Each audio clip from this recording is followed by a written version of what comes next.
और ही समझावई, हरि जाने बिनु विकल फिरे। जेहि मुख वेद गायत्री उचरे, ताके वचन संसार तरे। जाके पाँव जगत उठ लागे, सो ब्राह्मण जीव बद्ध करे। आपन ऊंच नीच घर भोजन, घीन कर्म हठी ओद्र भरे। ग्रहण अमावस ठूकी ढूकी ढूकी मांगे, कर दीपक लिए कूप परे। एकादशी व्रत नहीं जाने, भूत प्रेत हट हृदय धरे। तजी कपूर गांठी विष बाधे, ज्ञान गवाए मुक्त फिरे। छीजे साहू चोर प्रतिपाले, संत जना की कूटी करे। कहीं कबीर जिभ्या के लंपट, यही विधि प्राणी नरक परे। तो इस पद में कबीरदास जी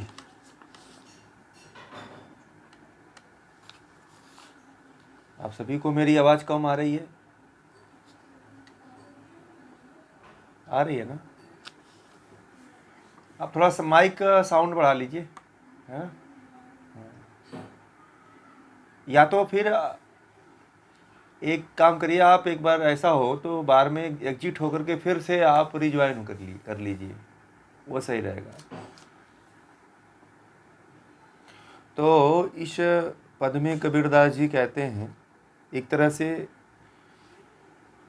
इस पद में जो ढोंगी पंडित लोग हैं उनके ऊपर जो है प्रहार कर रहे हैं, जो ढोंग फैलाते हैं, पाखंड फैलाते हैं, उनके ऊपर कबीरदास जी प्रहार कर रहे हैं और कहते हैं कि ढोमी ढोंगी राम ही गावे और ही समझावे, हरि जाने बिनु विकल फिरे। जहि सुख मुख वेद गायत्री उचरे, ताके बचन संसार तरे। वाचिक ज्ञानी लोग राम के गीत गाते हैं और दूसरे को समझाते हैं। मतलब कि कबीर कहते हैं कि जो ढोंगी होते हैं वे मर्म नहीं जानते हैं, किंतु उसका गान करते रहते हैं और लोगों को उपदेश भी देते रहते हैं। कबीरदास जी कह रहे हैं कि जो ढोंगी लोग होते हैं वह ईश्वर के मर्म को नहीं जानते हैं, परमात्मा के मर्म को नहीं जानते हैं, किंतु उसका गान करते रहते हैं और लोगों को उपदेश देते रहते हैं। जो ढोंगी लोग होते हैं जिनके मुख से वेद आदि गायत्री का उच्चारण होता रहता है और जिनके उपदेश से यह समझा जाता है कि संसार का उद्धार हो जाएगा, और संसार के लोग जिनका प्रातःकाल उठकर चरण स्पर्श करते हैं, वही ढोंगी लोग जीव हत्या करते हैं। बड़े बड़े ऐसे लोगों को मैंने देखा है कि जो गायत्री मंत्र जैसे आदि जप करते रहते हैं, वेद पाठ आदि करते रहते हैं, उनको भी हमने देखा है कि वो लोग भी जो है जीव की हत्या करते रहते हैं। करते हैं कि नहीं करते हैं? कबीरदास जी उन्हीं ढोंगी पाखंडी लोगों की बात कर रहे हैं। वे स्वयं कुलीन होने का अभिमान करते हैं, किंतु दक्षिणा के लिए नीच के घर का भोजन करते हैं। वे स्वयं अपने आप को कहते हैं कि मैं बहुत ऊंचे कुल में हूँ, बहुत मैं ऊंचे कुल का हूँ, मैं फलाना हूँ, मैं इस जाति से हूँ, मैं उस जाति से हूँ, परंतु दक्षिणा आदि लेने के लिए, दान आदि लेने के लिए भोजन उनके घर पे भी भोजन करते हैं, घृणित कर्म करके पेट आदि भरते हैं। सूर्य चंद्र आदि के ग्रहण लगने पर तथा अमावस्या आदि के तिथियों पर घुस घुस कर दान मांगते हैं। तो ये भी देखा गया है कि जो वास्तव में पंडित नहीं होते हैं वो लोगों को देखिएगा मांगने का ही कार्य करते हैं। तो ये सोचते हैं कि मांग कर हम मांगेंगे, या जो दान देने वाला है, तो ये भी कर्म कबीरदास जी के नज़रों में अच्छा नहीं है। ईश्वर का भक्त जो है ऐसा नहीं होता है। ईश्वर का मान लीजिए आप ही लोग सच्चे पुजारी यदि ईश्वर के हो, तो क्या इस तरह के कर्म करते हुए आपकी आत्मा आपको स्वीकार करेगी, आदेश देगी कि तुम ऐसा कर्म करो? बताइए। आप ही की आत्मा जो है ना कभी इस तरह के कर्म करने के लिए राजी नहीं होती है। ऐसे लोग हाथ में शास्त्र रूपी दीपक लिए हुए तथापि मोह लोभ रूपी कुएं में गिरा करते हैं। हाथ में दीपक लेके चलते हैं और लोभ और मोह रूपी, उनके पास लोभ रहता है कि कुछ धन मिल जाएगा, कुछ अनाज मिल जाएगा, कुछ फलाना मिल जाएगा। ये चीज़ें, इन चीज़ों के लोभ में, मोह में जो है वो पड़े रहते हैं, गिरते रहते हैं। वे एकादशी के व्रत का मर्म नहीं समझते, आग्रह पूर्वक भूत प्रेत आदि की पूजा करते हैं। बहुत से ऐसे पाखंडी लोग हैं जो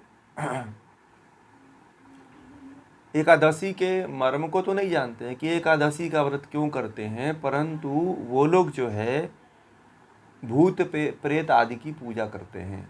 अब ये बताओ आप लोग, भूत प्रेत की पूजा करने से कोई आपको रक्षा करने वाला है? बुरा कर्म कर दोगे तो उसका फल नहीं मिलेगा? मिलेगा। भूत प्रेत आपका क्या करेगा? भूत प्रेत कोई होता ही नहीं है, जो मर जाता है उसको प्रेत कहते हैं। भूतकाल मतलब बीता हुआ है, बीते हुए काल को। वे पुण्य कर्म रूपी कपूर को छोड़कर वासना रूपी विष को ही हृदय में धारण करते हैं। वो कर्म नहीं करते, वासना रूपी जो विष होता है उसको हृदय में धारण करते हैं। तंत्र मंत्र में, झाड़ फूक में ये सब क्या होता है? ये सब वासना ही तो होता है। भूत प्रेत आदि के जो चक्करों में पड़ता है, मैंने एक दिन कहा था आप लोगों को कि जो जितने भी तांत्रिक मांत्रिक होते हैं वो केवल वासना के लिए तंत्र का जाल फैलाते हैं। तंत्र मंत्र का काम ही केवल वासना की पूर्ति के लिए है। ज्ञान की उपेक्षा करके मोह में पड़े भ्रमण करते रहते हैं। वे सज्जनों को कष्ट देते हैं, चोरों की रक्षा करते हैं तथा संतों का उपहास करते हैं। वे स्वादिष्ट व्यंजन के विषयी होते हैं। ऐसे लोग अंततः नरक में गिरते हैं। देखिए, मैं थोड़ा सा अब इसके प्रति आप लोगों को समझाऊंगा कि जो बड़ी बड़ी बातें करते हैं कि फलाना चीज़ है, ये है, ऐसा है, वैसा है, इस तरह से है, उस तरह से है, और उनके जीवन में कुछ नहीं होता है। जो पाखंडी लोग होते हैं वह केवल अपने पेट के लिए, अपने स्वार्थ के लिए बड़े बड़े कर्म करते हैं। अपने स्वार्थ की पूर्ति के लिए समाज को ठगते हैं, लोगों को ठगते हैं, डराते हैं, भय उत्पन्न करते हैं और उनको अपने जाल में हमेशा के लिए बांधे रखने का काम करते हैं। ऐसे लोगों को मैंने बहुत से देखा है जो किसी को डरा करके, किसी को जो है धमका करके, धमकाते तो नहीं हैं, इतना डरा देते हैं कि वह व्यक्ति जो होता है वह इतना डर जाता है कि उसके डर से जो है उसकी पूजा करने लगता है। किसी भी देवी का, किसी का भूत का, किसी का प्रेत का। आप देखिएगा आप लोग कि कोई भी व्यक्ति को, मैंने आज तक जितने लोगों को देखा है कि वो लोग भूत प्रेत की या साधु संत या सोखा ओझा के पास इसलिए जाते हैं कि उनको डर रहता है कि मेरे घर में किसी का अनिष्ट न हो जाए, मेरा अनिष्ट न हो जाए। इस तरह से मैंने जो तांत्रिकों के पास, ओझाओं के पास जो जाते रहते हैं वो इन्हीं कारणों से जाते रहते हैं। मैंने बहुत से तांत्रिकों को, बहुत से लोगों को मैंने यही देखा है कि उनके पास इसीलिए जाते रहते हैं कि उनको डर रहता है, भय के कारण। कोई कहता है कि ये फलाना चीज़ नहीं करोगे तो तुम्हारे साथ ऐसा घटित हो जाएगा, तुम मंगलवार को फलाना चीज़, मंगलवार को तेल लगाओगे तो तुमको नुकसान होगा, शनिवार को तेल लगाओगे तो तुम्हारे ऊपर वो होगा, शुक्रवार को पैसा मत खर्च करना है, और पता नहीं कौन से दिन कहते हैं कि घर से, गुरुवार को घर से मत निकलना नहीं तो अनिष्ट होता है। तो मैंने एक व्यक्ति को देखा, वह आदमी जो है ऐसे ही प्रपंचों में फंसा हुआ था कि गुरुवार को साबुन नहीं लगाना है, सोमवार को तेल नहीं खाना है। मतलब सुबह से पूरे हफ्ते भर ऐसा प्रपंच था उस आदमी का।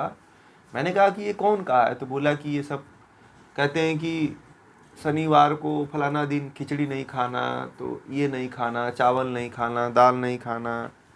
ये मतलब कि खाने पीने में भी पता नहीं क्या लोगों ने बना रखा है कि इस दिन ये काम नहीं करना, नाखून शनिवार को मत काटना। मैं नाखून शनिवार को ही काटता हूँ, मेरे साथ तो अजीब होता है।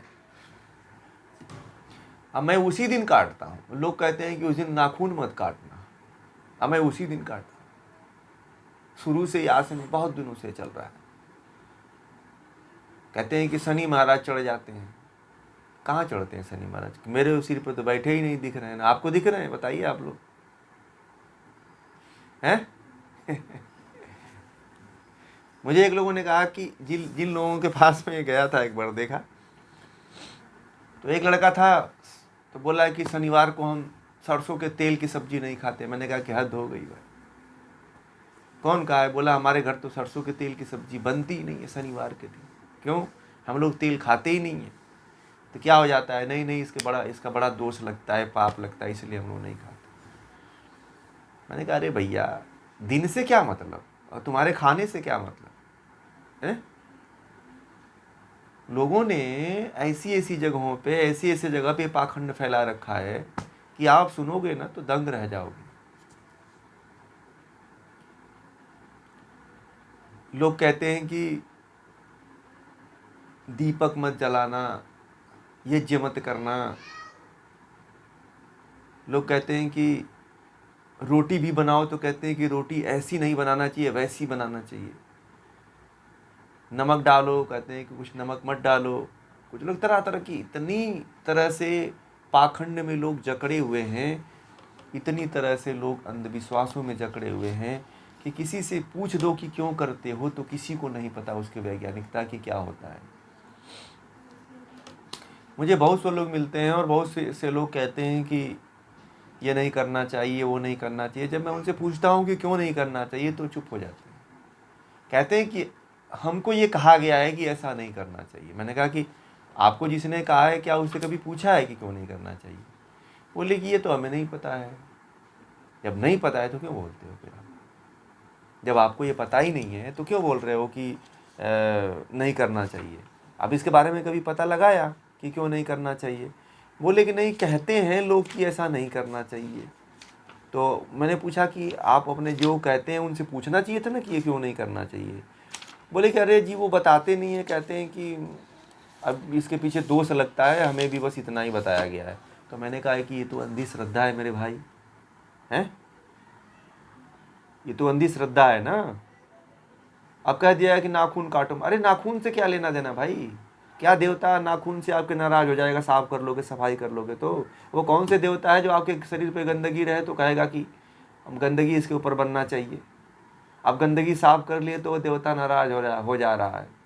तो मैं कहता हूँ कि गंदगी साफ करने से जो देवता नाराज हो जाए वह किस सोच का देवता होगा बताओ? वो आपका भगवान किस सोच का होगा बताओ? कुछ लोग कहते हैं कि नहाओ ही मत किसी दिन। मैंने ऐसे भी देखा है कि कुछ लोग तो ऐसे कहते हैं कि फलाना दिन मत नहाना। क्यों? तो पाप लगेगा। तो क्यों? तो हमारे देवी देवता नाराज हो जाएंगे। मैंने कौन देवी देवता ऐसे हैं जो देवी देवता नहाने पे, शुद्ध होने पे आपके नाराज होता हो? अब इसका मतलब वो देवता कैसा होगा? वो तो नहाता भी नहीं होगा फिर, हैं? इतना बड़ा पाखंड लोगों के बीच में आजकल चल रहा है।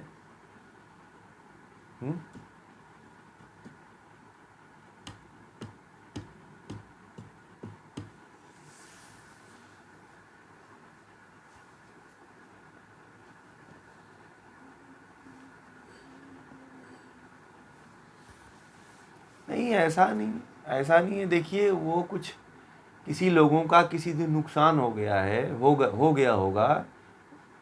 रात में कहते हैं कि रात में मत काट। भाई रात में अंधेरा पहले रहता था, लाइट कहाँ रहती थी कि नहीं काटते थे? तो लाइट इतनी व्यवस्था थी नहीं, तो किसी का हाथ पैर कट गया होगा, अंगुली कट गई होगी, तो लोग इसीलिए कहते थे कि रात को नहीं काटना चाहिए, हैं? तो उसका एक एक व्यक्ति का देख करके नुकसान जो है सबका थोड़ी हो सकता है। तो ये तो क्या है ना कि हम बिना सोचे समझे किसी भी पाखंड को स्वीकार करते रहते हैं। इससे आपका क्या लेना देना, शरीर का क्या लेना देना, आत्मा तो चली रही है ना। क्या ऐसा है क्या कि हृदय को कह दो कि रुक जाए भैया, आज का काम ही ना करे। आज हृदय को बोल दीजिए कि भैया आजकल हमारे घर में माना गया है कि आज को तुमको काम नहीं करना है। फिर एक आध मिनट के लिए हृदय को रोक के देखो आप लोग, फिर देखो कहाँ रहोगे आप। न रहोगे, न बजेगी बांस, न फिर दिन सुबेरा होगा फिर कल। जब हृदय ही नहीं रुकता है तो कोई काम करने से क्यों रुकते हो भाई? जब हृदय 24 घंटा हमारे शरीर में काम कर रहा है, धड़क रहा है, तो इन झूठ मूठ के पाखंड में, टोटके में क्या रखा हुआ है? इनसे कुछ होता है? कोई कहता है कि बुधवार को साबुन से मत नहाना, शनिवार को मत नाखून मत काटना, पश्चिम पूरब दिशा में घर से मत निकलना, अपशगुन होता है, बिल्ली रास्ता काट दे तो मत जाना है। मैं तो अक्सर देखता हूँ बिल्ली रास्ता काट देती है मेरी, कुछ होता ही नहीं।